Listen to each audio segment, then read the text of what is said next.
대통령의 공백구역 오창석입니다. 새로운 정권이 탄생하는 이번 대선, 저는 이번 선거의 결과로 우리의 아픔을 치유할 수 있는 그런 정권이 탄생하길 바랍니다. 즉, 치유의 한 해가 되었으면 좋겠습니다. 지난 시간 우리는 너무나도 아픈 시간을 보냈습니다. 가장 먼저 세월호 참사가 떠오르는 건 모두가 마찬가지일 것입니다. 왜 우린 세월호 참사에서 국가의 공백을 느껴야만 했을까요? 만약 국가가 국민을 지킨다는 아주 기본적인 역할을 했더라면 어땠을까요? 지나간 시간은 돌이켜 볼 수 있지만 떠나보낸 사람은 되돌아오게 할 수 없습니다. 저는 그 뒤로 이 땅의 청소년들에게 공백구역은 없을까 고민해 봤습니다. 혹시 해맑음 센터라고 들어보셨는지요? 학교 폭력과 왕따 피해 학생들이 심리치유를 받는 곳입니다. 지난 2013년 개설되어 피해 학생들이 다시 일상으로, 다시 학교로 돌아갈 수 있도록 도와주고 있습니다. 피해 학생들의 심리치유를 도와주고 있는 것이죠. 대통령의 공백구역 첫 번째 정책 제안입니다.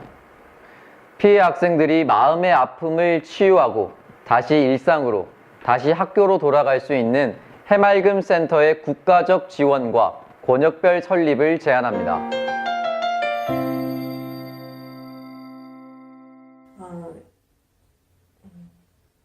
저는 이 일을 시작한 게 네. 저희 아이가 학교 폭력을 당하면서 이제 피해 부모로서 이 일을 시작하게 됐어요. 보니까 저뿐만이 아니라 다른 피해 부모님들도 전부 다 그런 상황을 겪고 있더라고요. 그래서 저는 이런 부분이 정말 잘못됐다고 생각을 했어요. 그러니까는 피해자는 어떻게 보면은 모두가 안타까워하고 같이 보호를 해줘야 되는데 그것보다는 피학생이 오히려 문제가 있고 그리고 아이가 밀려나가는 상황에 사실 너무 분노했어요. 그래서 사회를 좀 바꾸고 싶었어요. 현재 해맑음 센터는 학교 폭력의 피해자의 어머니와 아버지, 즉 국가가 아닌 피해 학생의 부모님이 사비를 털어 10년간의 투쟁 끝에 만든 결과물입니다. 설립 과정도 너무 어려웠지만 더욱더 놀라운 것은 이런 기숙형 치유센터가 전국에 단 한 군데 해맑음 센터가 유일하다는 것입니다. 저희가 제일 안타까운 거는 아주 멀리 뭐 부산이나 해남 이런 곳에서 하루에 왕복거리로 6시간 되는 거리를 중학교 1학년, 2학년 이런 어린 아이들이, 학생들이 해맑음 센터에 오기 위해서 힘들게 이렇게 오는 경우들이 있거든요.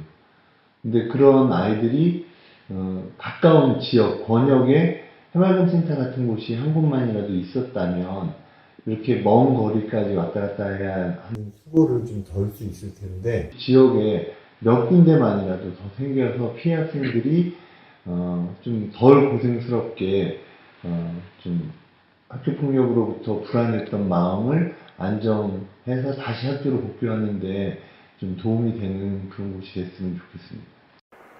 하지만 이마저도 운영이 매우 어려운 실정입니다. 예산은 일반 회계가 아닌 특별 교부금으로 언제든지 사라질 수 있는 상황입니다.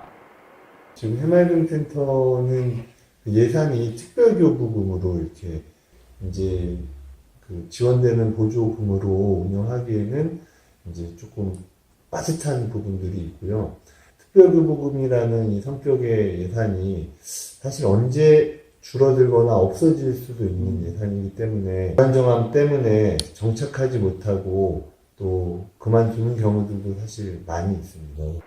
심지어 2013년 개설 이후 대전교육청의 지원을 받다가 대전교육청이 손을 놓는 바람에 현재는 충남교육청으로부터 지원을 받고 있는 실정입니다. 현재 학교 폭력의 가해 학생들을 위한 기관은 전국에 432곳이 있습니다. 이와 반면에 피해 학생들을 위한 기관은 31곳이 있는데요. 퍼센트로 따지면 6.42%입니다. 심지어 이 기관들마저 완벽하지는 않은데요. 가해 학생과 피해 학생들이 함께 있는 곳이 있는가 하면 전국에 있는 학생회장들과 부회장들이 연수를 받는 기관을 함께 쓰기도 합니다. 당연히 피해 학생들은 거기서 치유를 받기 어렵게 되는 것이죠. 몸에 난 상처만 아픈 것이 아닙니다. 보이지 않는 마음의 상처까지 극복할 수 있는, 치유해 줄 수 있는 해맑음 센터의 국가적 지원과 권역별 설립을 대통령 공백구역의 첫 번째 정책으로 제안합니다.